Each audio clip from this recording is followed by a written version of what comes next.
الحمد لله رب العالمين والصلاة والسلام على حبيبه محمد وآله وصحبه أجمعين. أما بعد فأعوذ بالله من الشيطان الرجيم. بسم الله الرحمن الرحيم. قال الله تعالى في القرآن الكريم والفرقان الحميد: إن الصلاة تنهى عن الفحشاء والمنكر. قال محمد رسول الله صلى الله عليه وسلم: إنما الأعمال بالنيات. اللهم سبحانك لا علم لنا إلا ما علمتنا إنك أنت العليم الحكيم. مولاي صل وسلم دائما أبدا على حبيبك من زانت بالنصر. قابل احترام معزز خواتین و حضرات، السلام علیکم ورحمۃ اللہ. الحمدللہ اللہ پاک کا احسان ہے کہ اللہ جل شانہ نے اپنے اس گھر میں جمعۃ المبارک کی مبارک گھڑیوں میں اپنے مسلمان بہن بھائیوں کے درمیان دین اسلام پر بات کرنے کی توفیق عطا فرمائے. اس کے حضور دعا گو ہوں کہ میری کمی بیشی معاف فرمائے اور اس دینی بیان اور اس خوبصورت موقع کے حوالے سے ہر لمحہ ہر لحظہ اپنی رحمت عطا فرمائے. ہمیں تمام کو استقامت فی الدین فرمائے. یہاں پہنچ کے محترم بزرگوں سے ملاقات ہوئی اور ان کی اس تکلیف میں آج اسی طرح دین اسلام کی محبت میں خانہ خدا میں حاضر اللہ کی توفیق.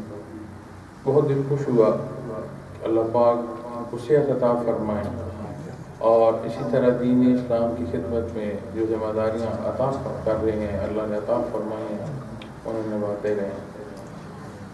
میں نے آپ کے سامنے انتہائی مختصر آیا کریمہ قرآن کریم سے تلاوت کرنے کی سعادت حاصل کی ہے اور متصل ایک انتہائی مختصر حدیث مبارکہ پیش کرنے کی سعادت حاصل کی ہے. قرآن کریم کلام ذات باری تعالیٰ ہے اور اس میں جو نقطہ جہاں جو ارشاد فرما دیا گیا ہے عین حق ہے اور عین ایک فیصلہ ہے. کسی چیز کے حق میں بیان ہے، کسی چیز کے رد میں بیان ہے، حتمی اور آخری بات بیان ہوتی ہے جو کہ کلام ذات باری تعالیٰ ہے. اور اس میں اللہ جل شانہ نے اپنی اس تخلیق جس کے ایک اکائی میں بھی ہوں اور آپ بھی اس کی ایک اکائی ہیں، ہمیں وہ نیز جو مقصد تخلیق، وہ انداز جو اللہ جل شانہ کو پسند ہے اور ایک وہ حصہ جو شرائط ایمان، عبادات اور معاملات تک اور پھر اس کے بعد اس دنیا کے بعد کے حالات برزخ سے لے کر قیامت اور عبدالآباد حیات کے حصوں تک بیان ہے. اور تعلیم کے لیے اللہ جل شانہ نے انبیاء اور رسول مبعوث فرمائے، ہم پر احسان فرمایا. آقا نامدار حضرت محمد رسول اللہ صلی اللہ علیہ وسلم کی بعثت ہمارے لیے اللہ جل شانہ نے تربیت کا اتنا عظیم سبب پیدا فرمایا، اس کا احسان. قرآن کریم میں نے عرض کی کہ کلام ذات باری تعالیٰ ہے اور اس میں حتمی اور آخری بات ہوتی ہے: ان الصلاۃ تنہی عن الفحشاء والمنکر. قرآن کریم جب یہ قانون ارشاد فرما دیتا ہے، اس کو اور واضح اور مدلل بیان فرما کہ ان الصلاۃ، بے شک نماز برائی اور بے حیائی سے روکتی ہے. ہمارے ہاں ایک حصہ جو بیان کا یہ عمومی پہلو جو ملتا ہے عبادات کے حوالے سے، وہ اس نیز سے ملتا ہے کہ یہ عبادات اختیار کی جائیں، اس کا اتنا اجر اور ثواب ہو اور آخرت میں اس کے یہ حصے ہیں. اور بے شک وہ حصے قرآن و احادیث کی روشنی میں اجماع امت کی تحقیق میں علماء حق بیان فرماتے ہیں. لیکن جب ہم اس بیان کے ایک پہلو کو لیتے ہیں، اس کی انداز یہ ہو جاتا ہے کہ جس طرح عشرہ مبشرہ کے حوالے سے نبی کریم صلی اللہ علیہ وسلم نے ارشاد فرمایا کہ اللہ پاک نے جنت میں کی بشارت دار دنیا میں عطا فرمائی. اس لمحے کسی نے سوال عرض کیا کہ جو چاہیں جیسا چاہیں عمل اختیار فرمائے تو بھی آپ صلی اللہ علیہ وسلم کا ارشاد علی میں آپ نے فرمایا بے شک. اب اس پر جب علماء بحث فرماتے ہیں تو فرماتے ہیں کہ ان اللہ ایسا منظور ہو چکا ہے کہ وہ کوئی ایسا عمل اختیار ہی نہیں فرمائیں گے جو ناپسندیدگی کے حصے میں جائے، جو رضائے باری تعالیٰ کے مخالف جائے. اسی طرح جب ہم بات اجر اور ثواب کی کرتے ہیں تو اس کے ایک پہلو کو تو عمومی پہلو میں دیکھتے ہیں، لیکن اس کے وہ اثرات جو سارے دنیا میں مرتب ہونے ہیں، اور جس نے یہ احساس عطا فرمانا ہے کہ شرف قبولیت اعمال کی جو ہے اس کی نشانی کیا ہے، جب اس ساری بحث میں آپ آئیں گے اور اس کو اس پہلو سے دیکھیں گے تو سمجھ آئے گی کہ اتباع محمد رسول اللہ صلی اللہ علیہ وسلم وہ پہلو ہے جس سے یہ ثبوت نصیب ہوگا کہ ہماری عبادات کو شرف قبولیت. کیونکہ ہمارے سجدے، ہماری کمزور تسبیحات، ہمارے کم علم پہلو، ہماری ملاقات، ہماری سماعت، ہماری گفتار کسی کے حوالے سے تو میں عرض نہیں کر سکتا، لیکن اپنی ذات کو جب دیکھتا ہوں تو یہ کلی طور پر مجھ پر واضح ہوتا ہے کہ اس قابل نہیں ہے، جس قابل اللہ اور اللہ کے حبیب کے حکم کی تابعداری ہے یہ اس قابل نہیں. اپنی تمام کوشش، اپنی تمام جہد میں کوشش رہتی ہے کہ دنیا میں جہاں تک دین کی تبلیغ ہو سکے، جہاں تک پہلو محبت کے تقسیم کیے جا سکیں ضرور اختیار کیا جائے، چاہے کسی کا بازو پکڑ کر چلنا پڑے، چاہے ہاتھ میں چھڑی لے کر چلنا پڑے. اس تمام کے ساتھ پھر بھی احساس غالب رہتا ہے کہ اس درجے کی نہیں ہے کہ جس درجے کی اللہ جل شانہ کے حضور اور آپ صلی اللہ علیہ وسلم کی رہنمائی کے تابع اس درجے کی بے شک ہم کمزور. لیکن یہ جو آیا کریمہ میں نے تلاوت کی ہے یہ اس چیز کا بہت بڑا ثبوت ہے. عند اللہ مقبول عبادات کا اثر دنیا پر مرتب ہوتا ہے، اور ظاہری زندگی کے پہلو اس کی شہادت دیتے ہیں کہ عبادات کی جو شرف قبولیت ہے اس کی دائرہ دنیا میں اس کے حالات پر، اس انسان کی زندگی پر کیسے اور کس طرح کے مرتب ہو رہے ہیں. اور جب صلاح کی آپ مفہوم میں جائیں گے تو صلاح درود کے معنی میں بھی آتا ہے، عبادت کے حصے جو بار بار اختیار کیے جائیں. اور جب الصلاۃ کے بارے میں آئے گا تو الصلاۃ فقط پھر مختص ہو جائے گا نماز. پھر اس سے اگلا حصہ آتا ہے برائی اور بے حیائی کے بارے میں. برائی اگر آپ خیال فرمائیں تو برائی وہ معاملات ہوتے ہیں کہ جو بندہ لوگوں سے چھپ کر کرتا ہے. اب برائی کا درجہ کیا ہے، اس نے کون سا برا کام کیا، یہ الگ بحث ہے. لیکن برائی مخلوق خدا سے چھپ کر اختیار کرنے والے وہ عمل جو لوگ برا نہ کہیں، اس میں بڑے سے لے کر چھوٹے تک چیزیں شامل ہوتی جاتی ہیں، اور فقہ میں ایک ایک چیز کی تحقیق اور بیان ہونا. اب بے حیائی وہ عمل ہے جو آتا کمزور پہلو میں ہے، برائی کے پہلو میں آتا ہے، لیکن اس سے بندہ عمومی لوگوں کے سامنے اختیار کرتا ہے. آپ نے بارہا اپنی زندگی کے تجربے میں یہ دیکھا اور سنا ہوگا کہ کسی شخص کا کردار ایسا جس سے یہ بعید نہ ہو کہ یہ کوئی ایسا عمل بھی اختیار کر جائے گا جو کمزور پہلو ہوگا تو ہم عمومی پہلو میں یہ کہہ دیتے ہیں کہ یہ بے حیا انسان ہے، اس سے مزید بات نہ کرو. اسے اپنی عزت کا خیال نہیں ہوگا، تمہاری عزت کا لحاظ نہیں رکھے گا، تو وہ بے حیا انسان ہے، وہ حیادار نہیں ہے کہ لحاظ کرے. تو وہ معاملات جو کمزوری کی ہیں، خطاؤں کے ہیں، لیکن عمومی دنیا میں صادر کیے جا سکتے ہیں، اختیار کیے جا سکتے ہیں. تو جب ان دونوں پہلو کو آپ دیکھ لیں اور پھر صلاح کے نماز کے جو حکم ہے اس پہلو سے لے لیں، اور صلاح کا وہ عمل جو اس کے معنی بعید میں اگر لے جائے کہ اچھائی کا وہ عمل جو بار بار دہرایا جائے، دونوں پہلوؤں کو لے لیں تو ایک بات حتمی سمجھ آتی ہے. وہ یہ سمجھ آتی ہے کہ وہ عمل جو اللہ جل شانہ کے حضور قبول ہوگا وہ برائی کے ہر پہلو سے. ہم تو جب بے حیائی اور برائی سمجھتے ہیں تو اس میں فقط جو وہ حصے جو برائی وجود کی آتے ہیں اس سے یہ ہر پہلو کو احاطہ کرتے ہوئے یہ بات بیان فرماتا ہے. اور اس کی بڑی واضح سمجھ اس مثال سے بھی آ سکتی ہے کہ جیسے اندھیرا ہے، کہتے ہیں نا اندھیرا ہے، اندھیرے کا وجود نہیں ہوتا. اندھیرا کا ہونا روشنی کے وجود کے نہ ہونے سے اندھیرا ہوتا ہے. جس لمحے جتنا گہرا اندھیرا ہو، جتنی بڑی عمارت ہو، اس میں روشن کوئی چیز کی جائے، اندھیرے کی وجود ختم ہو جاتا ہے. تو سمجھ آتی ہے کہ وجود روشنی کا ہے، وجود نور کا ہے، ظلمت کا، اندھیرے کا، سیاہی کا وجود نہیں ہے. ان کی ایگزسٹنس تب ہوتی ہے جب ہم یہ اچھائی کے پہلو چھوڑ دیتے ہیں، وگرنہ وہ تو اس قابل نہیں ہے کہ ان کی ایگزسٹنس ہو سکے، کہ ان کا وجود قائم رہ سکے، ان کے وجود کو وجودی حصوں میں بیان کیا جا سکے کہ ہاں یہ حیثیت ہے، نہیں ہو سکتی.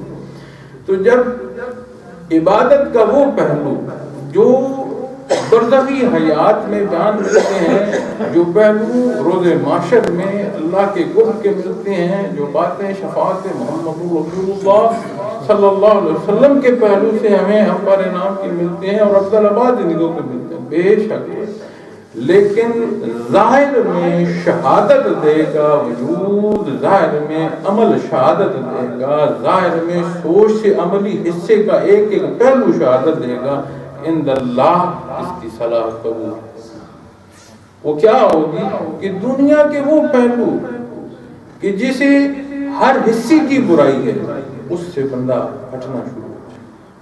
بشریت ہے، بشری کمزوریاں ہیں، لیکن کبھی کسی پہلو میں اگر کوئی کمی بیشی آئے گی تو اس کی وہ تڑپ، اس کی وہ تکلیف جو اس پر صادر ہوگی، اسے کوئی اور بیان نہیں کر سکتا، اور وہ سبب بنتی چلی جائے گی اللہ کے حضور میں. انتہائی مختصر حدیث مبارکہ جو میں نے بیان کیا، اور انتہائی شروع میں اس کا بیان ہے بخاری شریف میں، اور عمر رضی اللہ عنہ مری ہیں اس کے انما الاعمال بالنیات. علماء کرام جب اس پر بحث فرماتے ہیں تو فرماتے ہیں کہ آدھا دین ہی آپ کی نیت ہے، کہ جس پر تعمیر ہے آپ کے کردار کی، جس پر تعمیر ہے آپ کے ایک ایک عمل کی. اور بعض فرماتے ہیں کہ 3 حصے ہی نیت. اب جب ہم نماز کے لیے آتے ہیں اور نماز کی ادائیگی اس کے ایک ایک حصے سے لے کر، اس کی نیت سے لے کر، اس کے ایک ایک حصے اور ضروریات تک، وجود، جگہ، کپڑے، وضو، باقی ایک ایک حصے سے لے کر اور اس کی ایک ایک ادائیگی تک جب آپ آتے ہیں تو کیا خوبصورت حضوری کے مناظر ہیں جو اللہ جل شانہ نے اپنے بندے کو عطا فرمائے ہیں. وہ بندہ جو اس جگہ سے دور اور ہٹ جائے، اپنے جیسے انسان کو انسان تصور کرنے سے قاصر ہے. دنیا کی حیثیتوں کی تقسیم اسے باہم ایک جگہ بیٹھنے سے وہ رد کرتا ہے کہ برابری میں نہیں بیٹھاتا کہ یہ میرے جیسے. حالانکہ پیدائش کا اختیار نہ دنیا کی جو بڑی حیثیت کا حامل ہے اسے ہے، اور نہ جو عمومی حیثیت کا بندہ ہے اسے. نہ شکل و صورت کا اسے اختیار ہے، نہ شکل و صورت کا اسے اختیار ہے، نہ صحت و بیماری کا اسے اختیار ہے، نہ صحت و بیماری کا کمزور انسان کا. اور سب سے بڑی بات جو موت کے حصے ہیں، ان سختیوں کے کیا حالات ہیں. اس کے باوجود جب بندہ حق سے دور ہوتا ہے تو اس کے مزاج میں وہ پہلو آ جاتے ہیں جو نفس کو مضبوط کرتے ہیں، اور وہ عمل جو ظاہری طور پر میں یہاں آپ کے سامنے جو بیان کر رہا ہوں، جو گزارشات ٹوٹے پھوٹے الفاظ میں عرض کر رہا ہوں، کمزور ہوں جیسے ہوں، آپ میرے دل کا حال نہیں. کیا جانے میں زور بیان پہ لگاؤں، کیا جانے میں یہ چاہ رہا ہوں کہ میرے مسلمان بھائی کہیں کہ یہ جو بھائی آیا جیسے اس نے بات کی ہے اور کوئی بھائی نے بات نہیں کر. کون جانا؟ اللہ جل شانہ. منبر رسول یہ جگہ، چاہے یہ محراب کی یہ کرسی ہو یا یہ کرسی جب مسجد کے محراب میں یہاں رکھ دی جاتی ہے تو اسے منبر رسول کہتے ہیں. اور جمعۃ المبارک کی ساعتیں ہیں کہ ایسی ساعتوں میں ایسی ساعت بھی ہے جو ہر دعا کو شرف قبولیت عطا فرما سکتی ہے. اللہ جل شانہ نے غریب کا حج فرما دیا، اللہ کے حبیب نے اسے کہ کوئی محبت اور شوق سے حج بیت اللہ کو نہیں جا سکتا، حرمین شریفین کی حاضری کو نہیں پہنچ پاتا. وہ محبت اور شوق، اس کی تیاری، اس کے جذبات عند اللہ مقبول ہوں گے اور اسے حج کے برابر ثواب ہوتا ہے. اتنا. لیکن اگر میرے بیان کے پیچھے، میری گفتار کے پیچھے، میری آواز کے پیچھے صدق نہیں ہے تو آپ شاید میری الفاظ کو کسی حصے میں قبول کر لیں، مالک کل کائنات نے نہیں قبول کیا. وہاں قدغن اور بڑھ جائے گی، سختی اور بڑھ جائے گی. تو کہاں بیٹھا تو خانہ خدا میں تھا، تو منبر رسول پر تھا، تو وہاں تھا جہاں سے میرے حبیب نے حق بیان فرمایا اور تجھے اپنی انا کی تھی۔ یہ سوال یہاں سے ضمناً عرض کرتا ہوں کہ کتنے خوبصورت پہلو ہیں کہ بندے کو خوبصورت ایام وفات کے نصیب ہوتے ہیں۔ مجھے بھی اتفاق ہوا حرمین شریفین کی حاضری میں، ساتھ کے لوگوں کو وہاں کی زندگی کے اختتام نصیب ہوئے، حرم کعبہ میں جنازے ہوئے، لاکھوں لوگوں نے جنازے پڑھے، اور یقین مانے ان کو دیکھ کر یہ خواب بارے لات ہے نا کتنا احسان فرمایا، لیکن یقین مانے ایک نقطہ، ایک بات ضرور کھٹکتی تھی۔ اللہ معاف فرمائے اگر کوئی کمی پیشی ہو گئی تو اتنی نزاکت بڑھ جائے گی، کیونکہ حرم بیت اللہ میں، بیت اللہ کے سائے میں تو ابو جہل نے ساری زندگی بسر کی، اس کے وہ حصے جو اتباع محمد رسول اللہ صلی اللہ علیہ وسلم کی ضد میں آئے، وہ باتیں جو اس نے ذات کی اختیار کی، جو نیت اس نے اختیار کی، اسے لے جاتے جاتے جاتے کہاں جا پہنچایا کہ اس گڑھے پر، بدر کے گڑھے پر آپ صلی اللہ علیہ وسلم نے سوال فرمایا کہ سناؤ آج سچ ہوا کہ نہیں ہوا؟ جو اللہ نے وعدہ کیا اعمال کے اختیار کرنے پر، آج تو نے اسے سچ پایا کہ نہیں پایا؟ تو میری یہ خواہش بھی، یہ کوشش بھی، اور کمزور سے ہی لیکن یہ رہتی ہے کہ آج ہم مساجد میں جائیں، آج ہم حرمین شریفین میں جائیں، آج ہم کہیں پہلو میں جائیں، امت مسلمہ کا ایک جمع غفیر نظر آتا ہے۔ اس سارے پہلو میں پھر تفریق پہ شمار نظر آتی ہے۔ اب تفریق تک تو بات تھی کہ میں نے یہ پہلو پسند فرمایا، میرے بزرگوں نے یہ پہلو پسند ہے، اب اس تفریق میں ضد آ رہی ہے۔ اب خانے خدا میں سر بسجود سبحانہ ربی الاعلیٰ، کیا شرف قبولیت نصیب ہوگی جب میرے دل میں میرے بھائی کے لیے نفرت کا بیج ہوگا، میرے بیان میں میرے بھائی کی نفرت کے الفاظ ہوں گے، تو مجھے کیا یہ دیکھنے کی ضرورت نہیں ہے کہ میں نے جو صلاح ادا کی، میں نے جو نیکی کے پہلو اختیار کیا، کیا سارے دنیا کے حصوں میں وہ میرے ایک ایک حصے پر وہ اثر انداز ہو رہے ہیں یا نہیں، کہ جو مجھے تبع محمد صلی اللہ علیہ وسلم کے تابع کرتے چلے۔ اور آج ہمیشہ بہتری اچھائی، ہمیشہ اتفاق کی ضرورت ہوتی ہے۔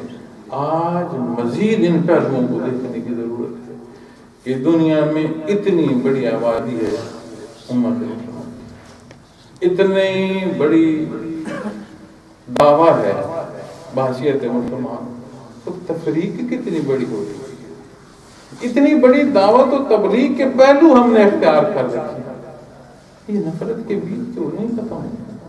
تو ایک بات بڑی واضح سمجھ لیتی ہے، اور جو اس حدیث مبارکہ کے ضمن میں میں شرح میں آپ سے عرض کروں گا کہ ہم مکلف نہیں ہیں کہ دنیا میں تبدیلی جو ہے وہ واقع ہو جائے، اس کے وقوع پذیر ہونے میں ہماری دسترس نہیں ہے، یہ مالک کل کائنات کی دسترس ہے، یہ قدرت ہے میرے اللہ کی۔ میں نے اور آپ کے اختیار میں کیا ہے؟ جتنا مجھ سے اور آپ سے سوال ہے، اور وہ کیا ہے؟ جتنی مجھے اللہ نے استطاعت عطا فرمائی ہے، جتنا میرا دائرہ عمل ہے، جتنا میرا اختیار ہے، اس میں کن پہلوؤں کو اختیار کرتا ہوں، میری سوچیں کیا ہیں، میری گفتار کیا ہے، میرے عمل کیا ہے، اور اگر میں ان پہلوؤں کو دیکھتا جاؤں تو یقین ہے یہ جو برائی اور بے حیائی کے بہت بڑی غلطیوں سے لے کر کمزور پہلوؤں تک یہ احساس سمجھ آ جائے گا کہ جب آپ یہ سوچتے ہیں کہ یہ تو گناہ کبیرہ ہے، اسے نہیں کرتا، یہ گناہ صغیرہ ہے، اس کی خیر ہے، تو پھر اس کی نزاکتوں کی تب سمجھ آئے گی جب صغیرہ پر یہ خیال آئے گا۔ یہ صغیرہ تو فقہی تحقیق اور بحث میں اس کو صغیرہ بیان فرمایا، اور اگر اس کو، اس کی تفسیر یا اس کی شرح اس پہلو سے کی جائے اور اس کے معنی وعید کو خیال فرمایا جائے کہ یہ منع کس نے فرمایا، یہ پہلو ناپسند کس نے فرمایا، تو سمجھ آئے گی اللہ رب العالمین، اور سمجھ آئے گی کہ جو نبی کریم صلی اللہ علیہ وسلم نے ارشاد فرمایا کہ روز محشر کسی سے سوال ہوگا، اور اگر کسی سے کوئی سوال ہوگا اسے عذاب الہی سے کوئی محفوظ نہیں رہا، کسی کے پاس کوئی جواب ہے نہیں کہ اس نے اپنے اللہ کا حکم کیوں نہیں مانا۔ تو جب صغیرہ پر علماء بحث فرماتے ہیں، وہ فرماتے ہیں جب اس کے اس پہلو کو دیکھا جائے گا کہ یہ تو گستاخی اللہ کے حضور ہے، اسے اللہ نے ناپسند فرمایا اس عمل کو اختیار کر، پھر صغیرہ کی حیثیت بھی کبیرہ جیسی ہوتی چلی جاتی ہے۔ آئیں میں اور آپ اپنے کردار کا حصہ اپنے اس معاشرے میں ڈالیں، اپنے مسلم امہ میں محبت اور جذبات کے حصے ڈالیں۔ آپ دیکھیں وہ پہلو جو تبلیغ کے نبی کریم صلی اللہ علیہ وسلم نے بیان فرمایا، آپ وہ مبلغ دیکھیں جو صحابہ کرام رضوان اللہ علیہم اجمعین کی ہستیوں میں آپ صلی اللہ علیہ وسلم نے تعمیر فرمائے، انہیں دیکھیں کیا ملتا ہے۔ کردار سب سے بڑی تبلیغ کردار، بات ہے تو کیا کھری اور سچی ہے، اظہار ہے تو کیا لحاظ اور محبت، کہیں شفقت کی ضرورت ہے، کہیں لحاظ کی ضرورت ہے، کہیں حیا کی ضرورت ہے۔ عمومی پہلوؤں سے لے کر ہر پہلو کو جب ہم دیکھتے ہیں سمجھ آتی ہے انما الاعمال بالنیات، بے شک ہر عمل جو ہے اس کا اوزان جو ہے اس کو دیکھنا ہوگا کہ میں کس پہلو۔ آج مجھے بے شمار سفر کا اتفاق ہے، اندرون ملک کی اور بیرون ملک۔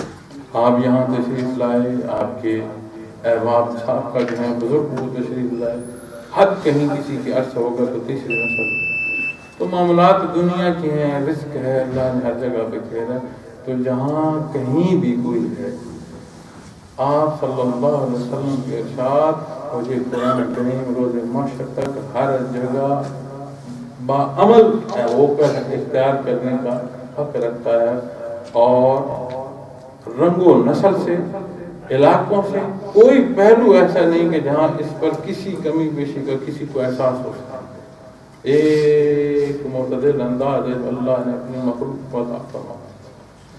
آئیں میں کسی کی طرف انگلی نہ اٹھاؤں، آئیں میں اپنے آپ کو، میرے وہ معاملات جو میں اختیار کر رہا ہوں دیکھو، میرا وہ کردار جو معاشرے میں ایک مرتب کر رہا ہے اثرات میں، اس کو دیکھوں وہ کیسے ہے، میرا عمل کیا اس قابل ہے کہ وہ لوگ جو دین اسلام میں نہیں ہیں وہ دیکھ کر یہ سوچیں کہ اس کی تربیت کہاں سے ہوئی، کہیں میرا عمل ایسا کم یا کمزور تو نہیں ہے کہ لوگ بھاگے، میں اگلے دن کسی جگہ بیٹھا تھا اور وہاں بات ہو رہی تھی اور اتنی دکھ کی بات ہے، اور دل نہیں کر رہا کہ میں جمعۃ المبارک میں یہاں اس بیان میں اور اس ریکارڈنگ میں اور اب آپ سے بات کر لوں، لیکن وہ دکھ اور اس موضوع کو ایک ایسا منسلک ہو رہی ہے کہ میں عرض کرنے کی جسارت کر رہا ہوں کہ کسی غیر مسلم نے اپنی کوئی جو اس کا کام تھا، کاروبار تھا، اس میں غیر مسلم لوگ تھے، تھا مسلمان جو مالک ہے، وہاں غیر مسلم کام کر رہے، تو وہاں اس کے بے شمار اور شعبوں کے ساتھ جانداروں کا اور جانوروں کا بھی کوئی کام تھا، تو انہوں نے کہا کہ بھینسیں رکھی ہیں اور ان بھینسوں کو دودھ دونے کے لیے لوگوں کی ضرورت ہے، تو یہ دیکھو، انہوں نے کہا جی اس کے لیے تو پھر آپ کو مسلم لوگ چاہیے ہوں گے، مسلمان چاہیے ہوں گے،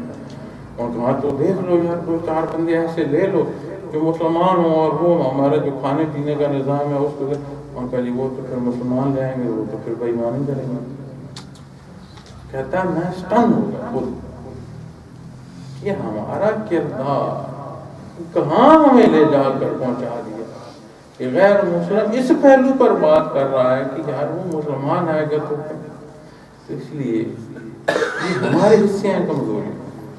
دین اسلام کسی کو یہ تعلیم نہیں فرماتا کہ اس کے کردار سے فقط انسانیت نہیں، میں مسلمان اور غیر مسلم نہیں، مخلوق کے خدا کو کہیں سے تکلیف ہے۔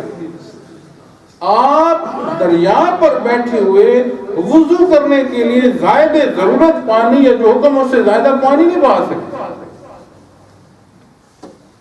سبز درخت کے حوالے سے، سبزے کے حوالے سے، مخلوق خلا کے حوالے، ایک ایک پہلو علماء سے آپ پوچھیں، مجھے اور آپ کو عمومی علم ہے، تو بندہ مومن کا جو کردار ہے وہ مخلوق کے خدا کی بھلائی کا سبب بنتا ہے، اور اس کے فیصلے اور اس کی رغبت کہاں سے بندہ اختیار کرتا ہے؟ اس نیا خانہ دل سے۔ آج ہم اس پہلو پر غور نہیں کر رہے، ہمارے اعمال کا دار و مدار نیتوں پر ہے، اور نیت کیا ہے؟ نیت کو ایسا پہلو ہے جسے کسی نے کندھے پر اٹھانا ہے؟ نہیں، نیت ایک کیفیت ہے، اور وجود انسانی میں کیفیات کہاں ہیں؟ دیکھیں، بھالیں، سمجھ آئے گی کہ یہ نیا خان ہے. یہاں پر وہ تکرار اللہ کے نام کی نصیب ہو جو اتباع محمد رسول اللہ صلی اللہ علیہ وسلم کا سبب بنے. ہم پھر بھی کمزور ہیں. ہم دنیا کے سجدوں کو یہ سمجھتے ہیں کہ یہ میری بخشش کو کافی ہے، حالانکہ ساری حیاتی سر پر سجود ہو جائیں اظہار تشکر سے بندہ باہر نہیں آ سکتا. اتنا میرے اللہ نے ہمیں عطا فرمایا.